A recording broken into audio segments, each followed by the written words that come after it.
Hello, friends. This is Dave Hurwitz, executive editor at ClassicsToday.com, here with Mildred to talk about one of the most important recording projects ever. It's just completed, without fanfare, naturally, without advertising, naturally, without anybody telling anybody about it, naturally. Right, Mildred? Oh, was that exciting, was it? Well, I think it was. So let's just go back this way and talk about it. It is the complete Sousa music for band.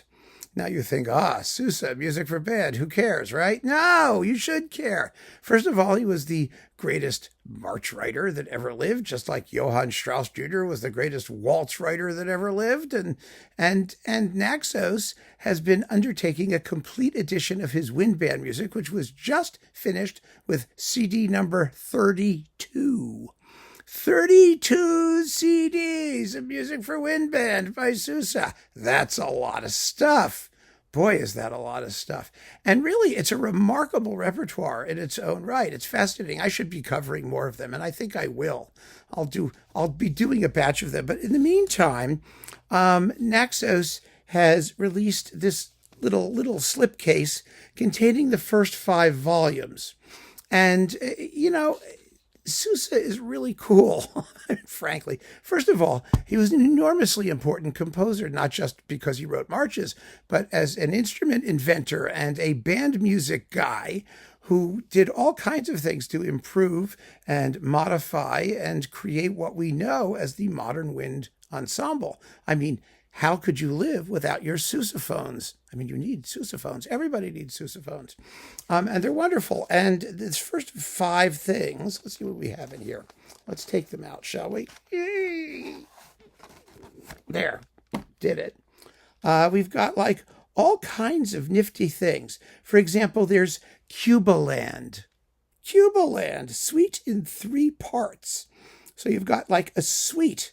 I mean, of course, there are zillions of marches. This is volume 5. I'm just looking at it has the Thunderer and the Pride of the Wolverines, which I used to play for some reason. I don't know why. The Atlantic City Pageant. Oh, that must have been fun.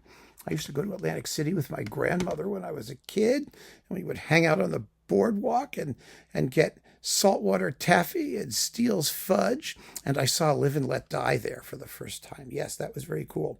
Then you've got things like Tales of a Traveler, an exotic, in volume 4. See, he wrote these long pieces, these fantasies and these suites, works in large forms that people don't know about. Some of them are big.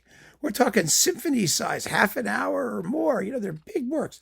This is The Tale of a Traveler from 1911, and it's 16 or 17 minutes. The Kafir on the Karoo in the land of the Golden Fleece. And then a coronation march. Then there's the bride-elect selections, which is 10 minutes of stuff. I mean, there are fantasias and potpourris and all kinds of goodies. Here's a suite, The Last Days of Pompeii. Well, you know how that ends, with the destruction of Pompeii and Nydia's death. Wow, baby. I mean, that's really nifty. And I mean, all these initial volumes have one of these larger works, these multi-movement pieces. There's a suite called At the Movies. It has 3 movements: the Serenaders, the Crafty Villain, and the Timid Maid, and Balance All and Swing Partners. And then, of course, you've got like a bazillion marches. The famous, there's King Cotton is on this one, and the March Bullets and Bayonets. This is volume 2. Volume 1 has Hands Across the Sea, Manhattan Beach. Let's see, what else is in here? The Invincible Eagle. I mean, see, I played all these when I was in band, and gosh, they were fun. They really are. I mean, they're just marvelous.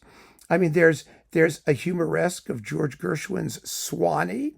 There's the suite Looking Upward, In the Light of the Polar Star, Beneath the Southern Cross, and then Mars and Venus. And it's nearly 20 minutes long and 3 movements. I mean, these are wonderful, wonderful things. Even band people don't play this stuff. I mean, I had no idea most of this stuff existed. No one ever told me who was going to until this stuff started coming out. But there's 32 volumes of this stuff. Very, very well played. Very, very well recorded. by the Royal Artillery Band under Keith Brion, who is a march music and band expert type person.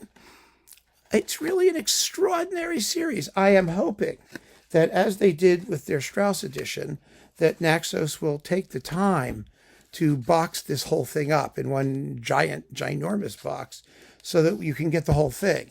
And then we can go through it in excruciating detail. And I can tell you all of the wonders that abound in the various volumes. I mean, it's really some extraordinary stuff in there. And it's well written. I mean, the guy was a genius. He wrote amazing tunes. God knows he could orchestrate.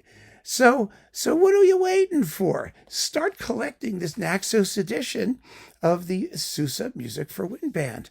Volumes at least 1 through 5 you can get in a clump.